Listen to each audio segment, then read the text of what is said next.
Bwana, dakika 90 za mchezo wa ligi kuu ya NBC Tanzania bara kati ya timu ya Simba dhidi ya timu ya Yanga ziliweza kutamatika kwa sare ya kufungana chuma 2-2.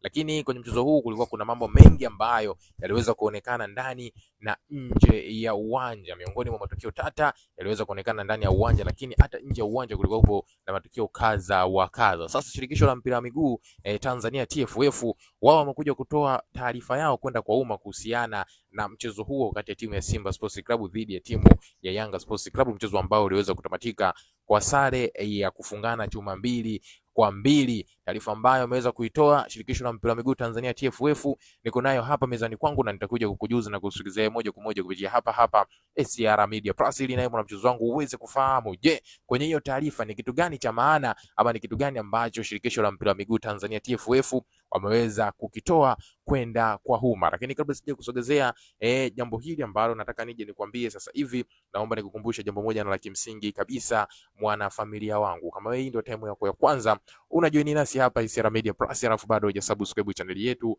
basi nikwambie kiukweli kabisa, wewe ulikuwa unapitwa na taarifa nyingi na zile nzuri za kimichezo ambazo sisi huwa tunakusogezea wewe moja kwa moja kupitia hapa SR Media Plus. Cha kufanya sasa ili usiendelee kupitwa na taarifa zetu zote mpya za kimichezo, swala ni jepesi kabisa, mwana familia wangu. Hakikisha unakwenda kusubscribe channel yetu kwa kubonyeza maneno mekundu yaliyo chini ya video hii yaliyoandikwa subscribe. Baada ya hapo, hakikisha unakwenda kutani on notification kwa kubonyeza alama ya kengele itakayojitokeza hapo pembeni. Kwa kufanya hivyo, wewe utakuwa ni mdau wetu wa kwanza na mwanafamilia wetu wa kwanza kuweza kupata kila aina ya taarifa mpya ya kimichezo ambayo sisi tunakujuza na kukuhabarisha moja kwa moja kupitia hapa SR Media Plus. Na kama wewe umekushaweza kusubscribe channel yetu, sasa twende kazi tukaangazie juu ya kile ambacho nimeweza kukugusia hapo awali. Siku ya jana kwenye mchezo wa Kariakoo Derby kati ya timu ya Simba Sports Club dhidi ya timu ya Yanga Sports Club, tumeweza kushuhudia matukio kadha wa kadha ambayo yalikuwa yanaendelea ndani lakini pia nje ya uwanja. Na miongoni mwa matukio ambayo yamezua headline kweli kwenye mitandao mbalimbali ya kijamii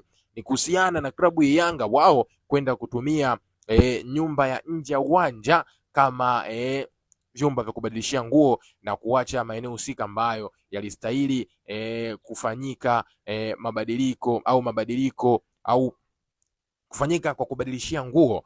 Kwa klabu ya Yanga wao waliweza kukodi nyumba nje ya uwanja wa Meja Jenerali Isamuhyo, wakienda kufanya kama ndio vyumba vyao vya kubadilishia nguo. Na taarifa za ndani ambazo zimeweza kupenya hapa, inasemekana ya kwamba kwenye vyumba vya uwanja wa Meja Jenerali Isamuhyo kulikuwa kuna dawa fulani hivi zimeweza kupulizwa mule ndani. Kwa hiyo klabu ya Yanga wao walistukia mchongo mapema na kwenda sasa kukodi nyumba ya nje ambayo ipo karibu na uwanja wa Meja Jenerali Isamuhyo. Sasa kufuatia hiki ambacho klabu ya Yanga ameweza kukifanya, naamini kamati ya saa 72 haitoweza kupita bila kuwapa lungu lolote timu ya Yanga Sports Club, kwa sababu kanuni zinafahamika.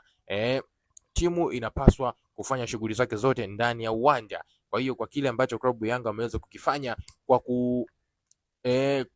kubadilishia nguo nje ya uwanja ama kwenye nyumba ambayo waliweza kuikodi, kamati ya saa 72 walikuja kutoa adhabu yao kuhusiana na kile ambacho klabu ya Yanga wameweza kukifanya. Kuna maoni gani mna mchezo wangu kuhusiana na hiki? Tuandikie kupitia sehemu ya comment section, bila kusahau kulike, kushare na kutufollow.